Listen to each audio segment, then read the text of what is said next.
Chapter 50. The Glory of Divodasa. Om Shri Ganeshaya Namaha.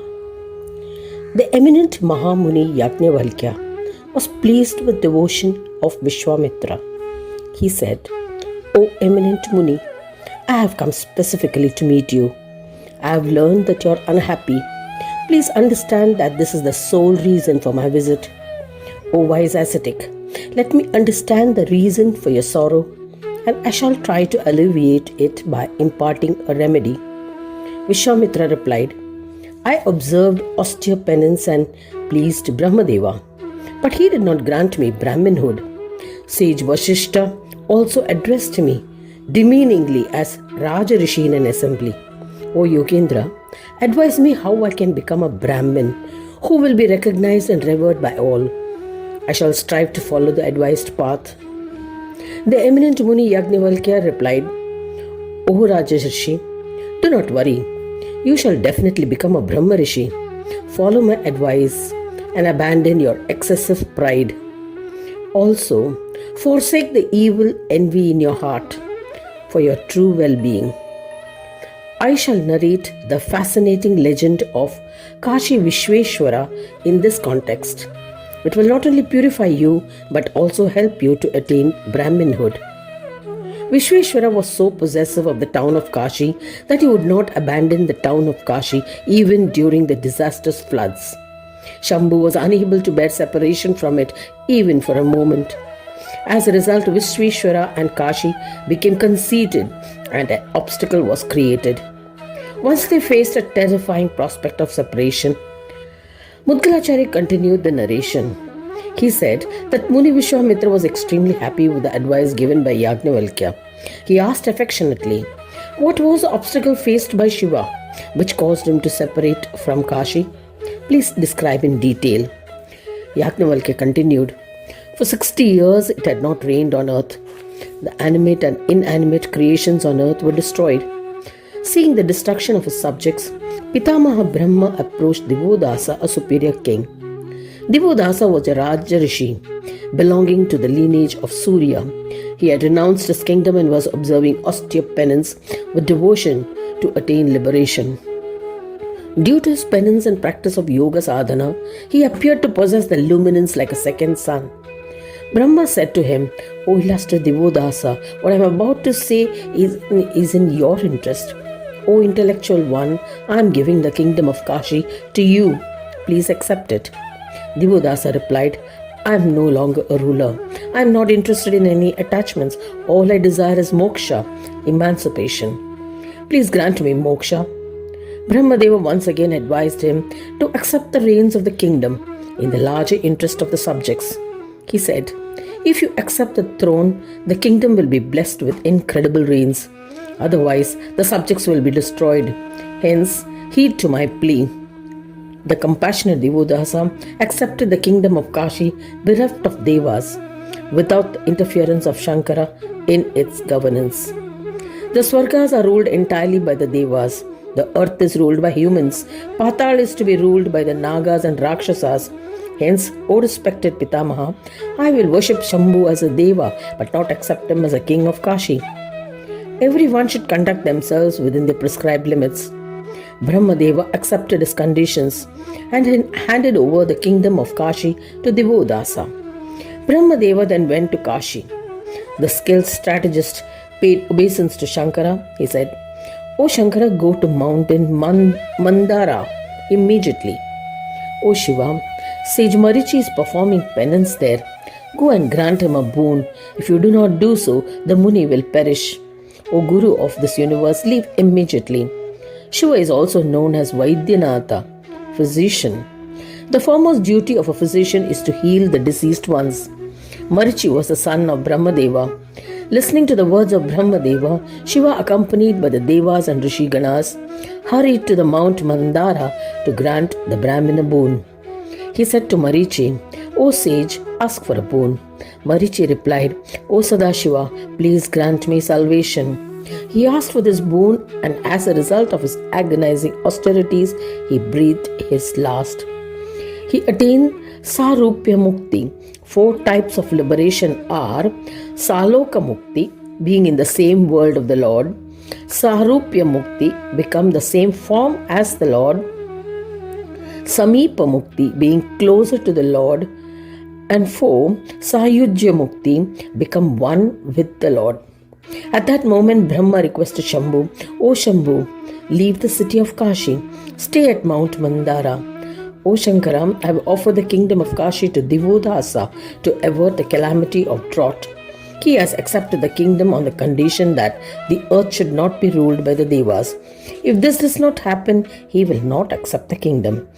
I have offered him the kingdom for the welfare of the subjects. O Mahadeva, please forgive me for my transgression."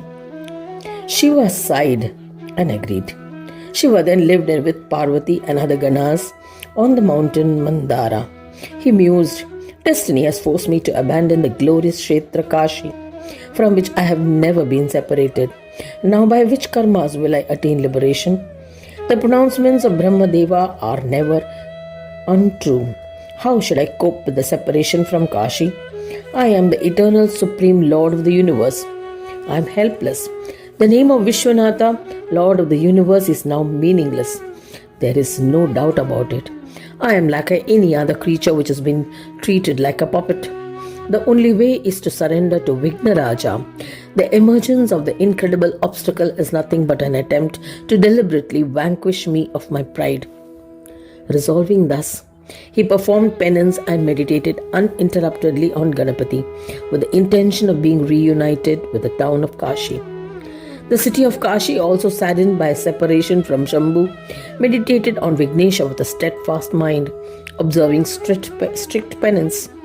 Her pride was also destroyed. Separated from Shiva, she performed incomparable austere penance to regain Shiva. Devodasa ruled according to Dharma and as he thought appropriate. As a result, Kashi was blessed by joy, bestowing rains. The animate and inanimate world was overwhelmed because of the rains. Under his governance, all the subjects observed the Varnashrama Dharma as ordained. There was no trace of sin whatsoever. Under Divodasa rule, the subjects were hale and hearty. Trees were laden with flowers and fruits. The cows produced ample milk in their udders. The ancestors and Devas were delighted with the yajna offerings, accompanied by the utterance of Swaha and Swada. Yajna and other rituals were conducted regularly. Divodasa would regularly supervise his kingdom. All the subjects were happy under his rule. The king would worship Dundi first. He then performed the puja of Vishweshwara, then Jagadamba, followed by Kashi, then Manikarnika. Thereafter he would worship Bhagirathi, Madhava, Jaigishweshwaguha, Kalabhairava, and mighty Dandapani in that order daily. He would insist on a subject performing their puja. He would promptly punish the irreligious subjects. In this manner, 80,000 years passed by, and there was no trace of sin in his kingdom. The Devas in heavens were astonished and thought, "He has established an indestructible kingdom on earth, comparable to the kingdom of the Devas. He has ended the rule of the Devas on earth. Why should we remain on earth where we are not required? This Rajarishi is competing with us, so let us create trouble." Indra summoned Agni, fire, and commanded him, "Abandon the kingdom of Devodasa." Obeying the orders of Indra, Agni vanished from Kashi. Rituals such as Homa and Havan yajnas were no longer possible. The subjects who were without fire approached King Devodasa. Seeing their plight, Devodasa assumed the form of Agni. So King Divodasa would be available wherever needed by the powers of his penance. In this manner, all the Devas on some or the other protest left the kingdom. But the king would assume the forms of all as and when required. He assumed the form of Vayu and the other Devas and would perform the tasks of the Devas. O Vishwamitra, the subjects were unaware of the situation. Several eons passed in this manner. All the Devas were astonished. The most surprising thing was that Divodasa performed all the deeds of the Devas flawlessly. He ensured that the subjects did not notice the absence of the Devas. So all the Devas and Ganas surrendered to Brahma Deva.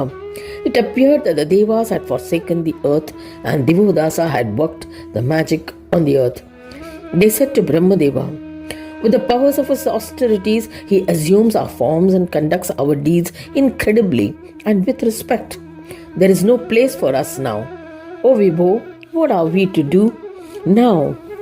Listening to their pleas, Brahma replied, "Go and request the king of mankind, Devodasa, to return your positions.